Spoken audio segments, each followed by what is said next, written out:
Hello, this is Silas's Redneck Adventure. Today I'll be tying a jig meant to imitate several different things. It's good at imitating a insect like a grasshopper. It's good at imitating worms. It's good at imitating crayfish, minnows, just depending on how big or how small you tie this and what colors it comes in. First up, you're going to tie your thread in your eyelet and then wrap it around a couple times. Making this a video countable as the budget fishing would be my homegrown and picked product, which would be milkweed as my dubbing.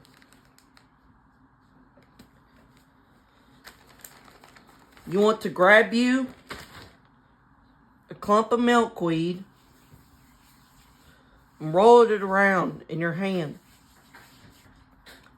And that will kind of get it up into smaller fibers and it will go onto the thread better.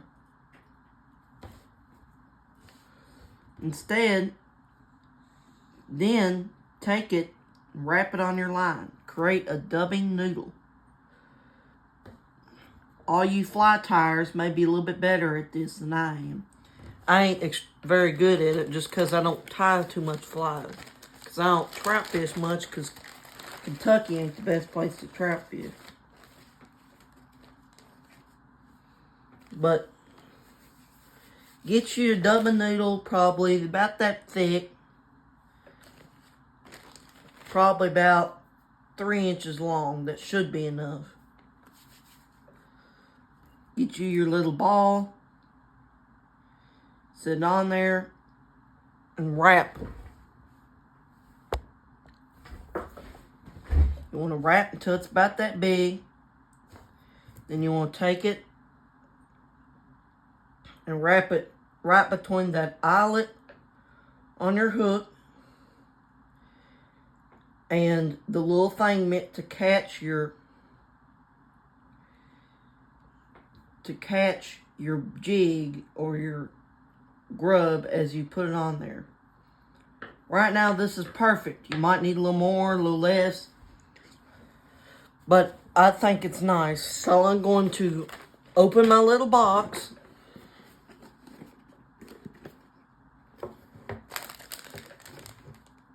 and get me my set of feathers.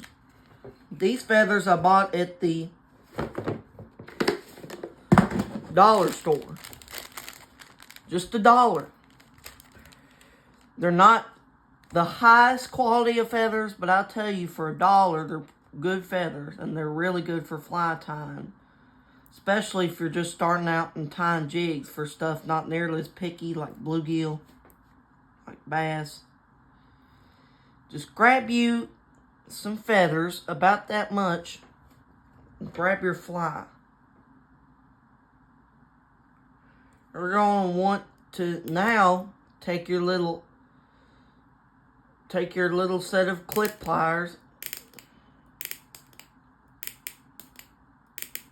and get them nice and clipped on your eye of your hook so you can start wrapping back until you finally reach the back end. Actually, you don't want to reach the back end. Instead, just wrap around your hook till you have a good bit of line on it. Then, take your feathers and take your line.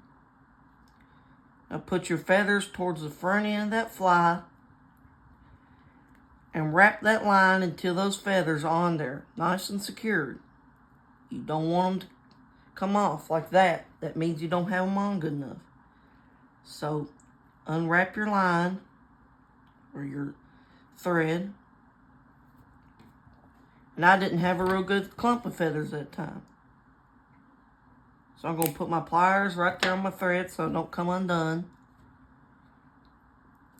Then I'm going to look in these feathers. Grab me a little bit better of a clump. You see, that's a little more full. You want it nice and full.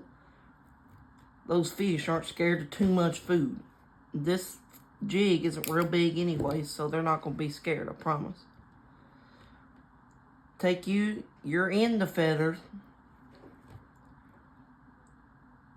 and make sure you have them on there. You can stick them a little bit far onto the dubbing if that makes you feel better. That will make it a little bit easier to wrap on there.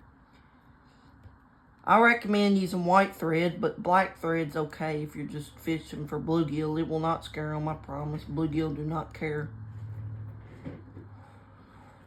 Once you have that done, this isn't my best example. I don't know where my fly tying bench is, or I'd use it.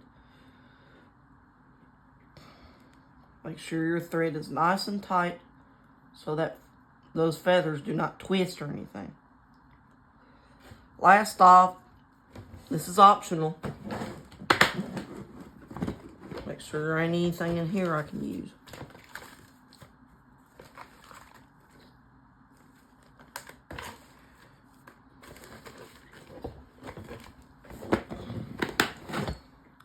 I like to add a little pop to my stuff. So I have a little set of pliers with some wire cutters here. I'm going to grab me some of this green pipe cleaner Chanel. It's best if they're not pipe cleaners and you just have regular Chanel. But fishing on a budget here likes to buy the cheap stuff, and this was just $1. It will add a little bit of weight. There is some wire in there, but it will not hurt your fly, I promise, especially since you're tying a jig that you want to get down there. Snip you off a little piece of the wire of the Chanel, the pipe cleaner. And you want to first secure it on there with a few wraps. Then you can grab your pipe cleaner and wrap it around a few times.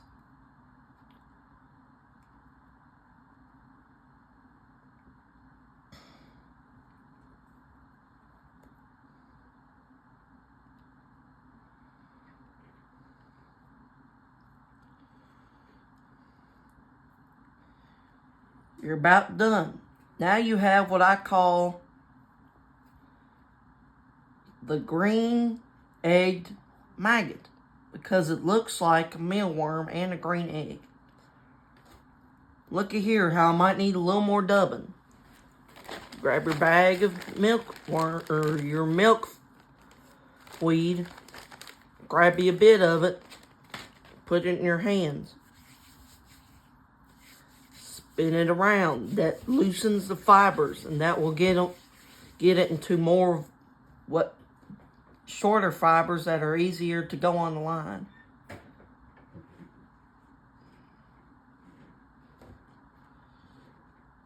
Take your little thing of dubbing.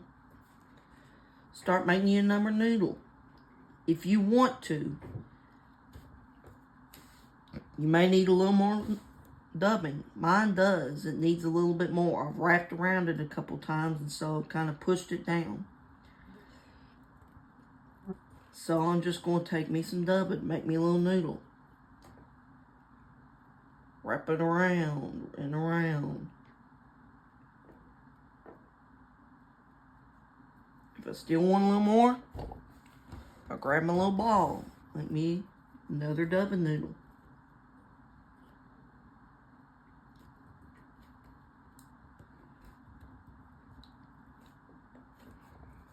I'm going to go ahead and use the rest of this noodle, or the rest of this ball of milkweed, because it's going to really add a little more depth and a little bit bigger to the fly. If you want a smaller fly for smaller fish, you can add less dubbing.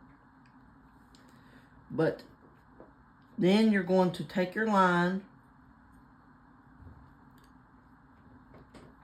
make you a little loop there.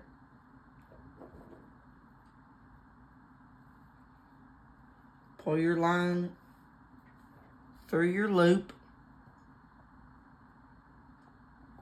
and screw up the loop.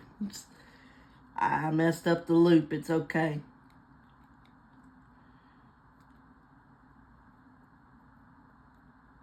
It's easy to mess up the loop. I don't know why it's so...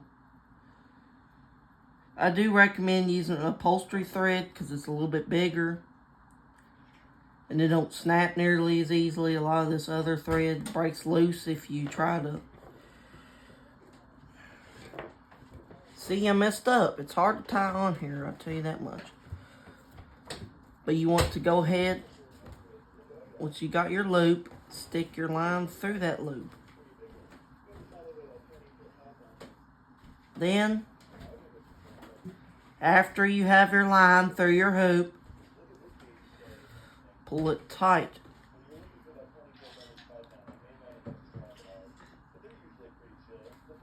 Okay.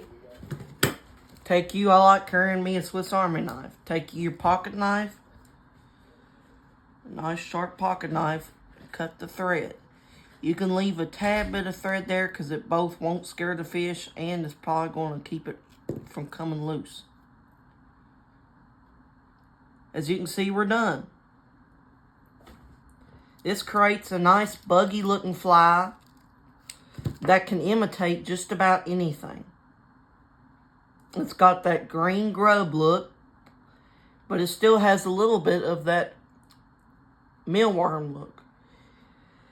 The tail makes it look a little bit like a minnow, and the whole thing goes together to look like a perfect crappie catching machine.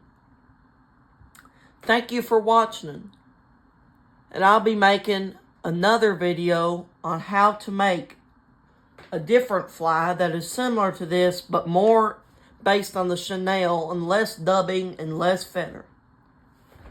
Thank you for watching Silas Ward's Redneck Adventures, and I hope you keep this information useful in your arsenal for catching more fish.